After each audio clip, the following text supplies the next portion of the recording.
Hey guys, welcome back to my channel Faith and Forex. May you prosper and be in good health as your soul prospers. Let's go.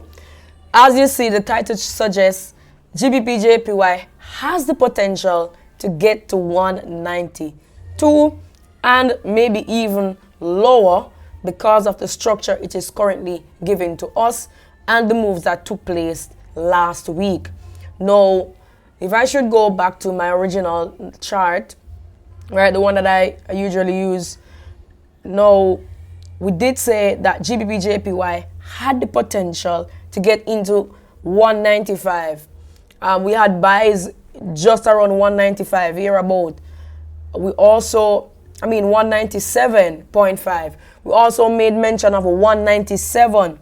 Price got to 197 just around here and gave us that pushback into the upside. Now, this actual move caught me by surprise, and I'm going to tell you why. That's because in the previous video, I actually said that if price is supposed to candlestick break above 199, I will now be looking for buys. It did candlestick break above, never gave a retest, so I never looked at taking any trades. All right. However, because of this candlestick close above, I was actually expecting the market to search for some unmitigated areas of demand and give me that retest to push to the upside. All right. However, we have to react to the market, as always. It's always said. All right. So therefore, based on what GBP/JPY is giving to us, we're going to do a whole new analysis from top to bottom just to see what's happening, and then we can move forward from there. Now, again, GBP/JPY, excuse me, I was doing some back testing there. GBP/JPY actually got into this very strong area of support and resistance. As we can see, multiple reactions around that area. Again, this is the strong area of support and resistance. GBP/JPY on the weekly time frame, clearly trending between 178 or 176, thereabout, all the way to 208. All right, so that's our swing low and our swing high. So what we're really looking at essentially is a range in market all the way in between those areas. Now, on the weekly time frame, if I should draw my trend line, if I should redraw my trend line, the one that I've been using from the beginning, excuse me, let me change that style. All right, if I should redraw my trend line, which should be a little clearer on the daily time frame, you're going to see that GBP/JPY has broken out of the trend line, and not just broken the trend line. We were actually trending upwards on the daily time frame, and structure has broken. Let's go back over why it was trending. It was bullish, actually trending to the upside. All right, so we had GBP/JPY forming a double top formation. We broke structure, all right, giving us a clear view that we're now in a downtrend. Give us that retest, which created a lower high. We have a lower low. That lower high was broken just around here, and from there we continue trending upwards. This being our previous low, just around 195.5. all right, so if you should observe that structure, you'll see clearly just around 195.5 was our daily low. All right, so 195.5 being our daily low, which means that price was trending just around here from 195 all the way to our high, which grabbed liquidity but failed to break what would have here as is 199.5. all right, so that would have been our high. And as you can see on the daily time frame, structure has completely broken. All right, so we do have a candlestick break below. Might not seem significant, but I'm going to take it as structure has broken. All right, so as it is, I am only looking for sells, long-term sells. Now, if we're supposed to be looking at long-term sells, I need to know within this downtrend or this new trend, because price has now shifted from bullish on the daily, on the 4-hour, to bearish. All right, so I have two time frames being in alignment, so I'm going to be looking towards sells, and more sells for GBP/JPY. Now, this is going to be the high that's responsible for this low. All right, so this is the high that broke structure. So I can actually mark off this area as well as a strong area of support and resistance. Maybe I should just, right, change the color.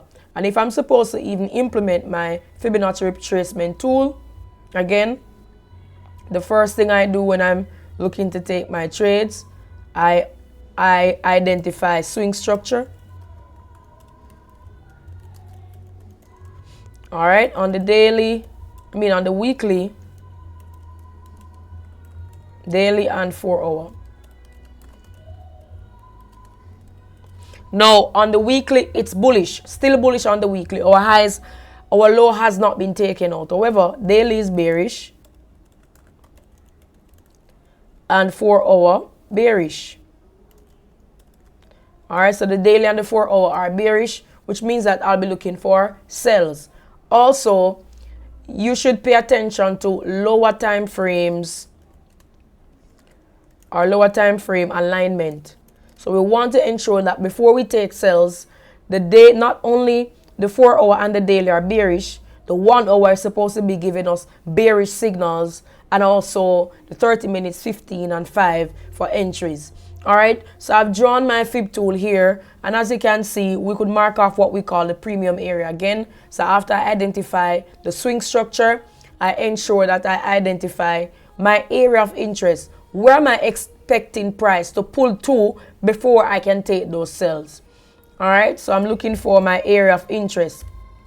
And the area of interest can be a strong area of support and resistance. I always want to identify areas of unmitigated supply or demand. All right, so those are the main two. I need to see strong support and resistance, areas that were broken, and also unmitigated supply or demand. I might use the trend line as well. You can implement a trend line if necessary. It's not always applicable. All right, but those are the main ones I'll be looking for. Now, as you can see, if I'm supposed to identify premium area again, which is between 50% and the 78.6. Oh, and I should add that area of interest, preferably within the premium area. Preferably. Doesn't always have to be the case. All right, so within the premium area, let me just change the color for that. All right, so within my premium area, maybe you need to, that's, all right, so within my premium area, I have a strong area of support and resistance. Within that premium area, I also am going to be looking for some form of unmitigated supply. So I already have two things happening in my my area of interest. I have the premium area aligning with that very strong area of support and resistance. So I actually was expecting GBP/JPY to pull back all the way into this area. It could only give me a wick into the area. Once I start seeing bearish momentum, then I'll be looking for the sells all the way to 193.7. All right, and we're going to get to why I'm targeting 192 as the thumbnail would have suggested. All right, and as you can see on my 1 hour time frame, I actually do have within that area unmitigated supply, and that's the buy before that big sell. Does it have to get to that area? No, but we have 3 alignments within the same area. All right, so I do have unmitigated supply. I have a premium area. It's within the premium area, and it's also a very strong area of support and resistance.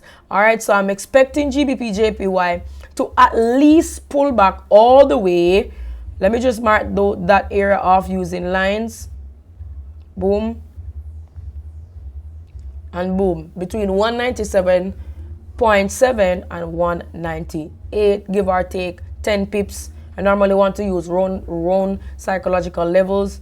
All right, but for the sake of this video, I'm trying to be specific. It might be useful to be specific in this case. All right, so that's my area of interest, very confined. Can price move or start to make bearish momentum before? Yes, yes, and yes. If price does begin to give me bearish momentum in and around the area, I will be considering the beginning to sell. All right, so again, area of interest, let me just mark that off for the sake of those who want to bear certain values in mind. I'm going to say from 197.5 to 198. All right, so that's my specific area of interest. What am I looking for in that interest area? Confluence. I'm looking for shift of structure or change of character on smaller time frames. All right, so on lower time frames, I need to see my moving average crossing over. All right, and I also look for candlestick formation patterns. So within this area, once I see any form of bearish engulfing, head and shoulder pattern, double top, all of those candlestick formation patterns within this area of interest, I'll be looking for sells. TP, my take profit, is going to be 193.8, TP1. As a matter of fact, it's good practice to ensure that TP1 is your previous low. So I'm going to take that to be 195. So TP1, 195. TP2 is going to be, give or take, let's say 194, around psychological level. All right. So why did the video suggest 192, and why do I think that's a very good area for the overall pullback for GBP JPY? First of all, it is the negative 61.8%. Let me just get this off for those who want to take a look. Why is it not clicking? Okay, there we go. All right, so that's it. For those who want to see.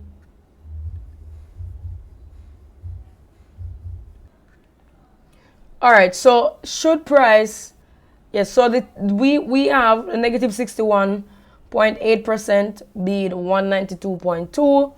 Also, if we consider this to be like the low that created that high, right? And say for argument's sake, we're finally getting that deep pullback. The premium level would have started at 50%, which is at the negative 61, and also 192. All right, so there's a possibility price might even go beyond our TP2, which is 194, for the round psychological level, and get all the way into 192. I am so looking forward to seeing what's going to happen. All right, so for those who are unclear, let's just recap again. We have GBP JPY shifting structure. We have that candlestick break below our previous low. Now what we're looking for is pullback. For that pullback, we are targeting a specific area of interest for entries. That area of interest was identified to be between 197.5 and 198. More specifically between 197.7 hopefully and 198. Why did we target those areas? It's a strong area of support and resistance. We have unmitigated supply, and it's also a part of the premium or within the premium area, right? So when it gets to that area, should it get to that area, what are we looking for? Confluences most definitely must include shift of structure, all right, on the lower time frames, higher time frames. Your moving average, if you guys use your moving average, I have it. Usually, actually, don't use it as much these days. And you're looking for candlestick formation patterns. Not sure what else you guys use for your confluences. Most times, that's it for me. I think it's bigger. It's for me. It used to be about confluences. But I think that there's more to consider than just the confluences. All right. So the shift of structure for me is paramount. Once I get that shift of structure, and especially the retest of that supply demand area that created the shift of structure, beautiful for me.